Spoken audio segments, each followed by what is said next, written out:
We've got to secure a supply of future generation of scientists to help the economy and to help the country grow. And we need to make sure that everyone in Wales has a better awareness of how science works so that they can make informed decisions about their lives. Put your hands up if you like science. Brilliant! Okay, put your hands down. Becky is a scientist, and Becky's going to have lots of fun with you this afternoon, doing lots of experiments. Most primary school students love science. They get very excited about it. They're naturally curious about the world around them.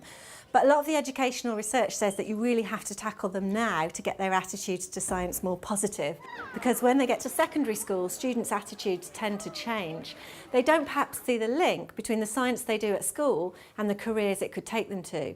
They get that if they need to be a doctor or a teacher, they need science, but they don't see the hundreds of opportunities open to them if they choose science at school.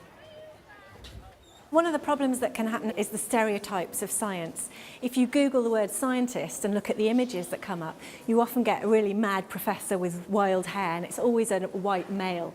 We know that scientists aren't like that. They come in all shapes and sizes, and some of them are even female. So this lack of positive role models for secondary schools is a real issue.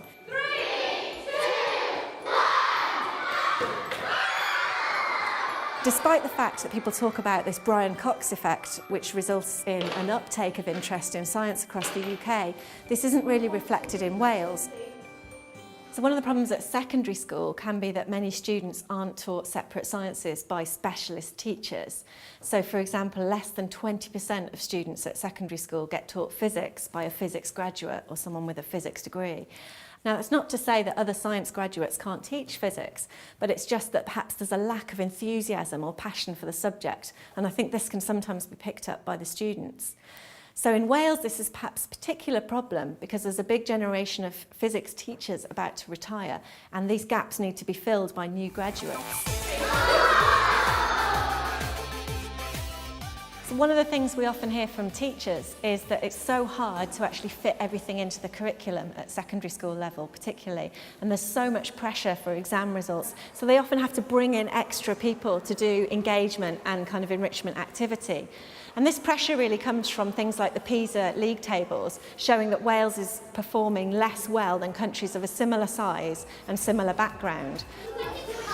So it's not just a problem for the scientists. There's been lots of research to show that all across the world, the number of science graduates is really closely linked to a very healthy economy.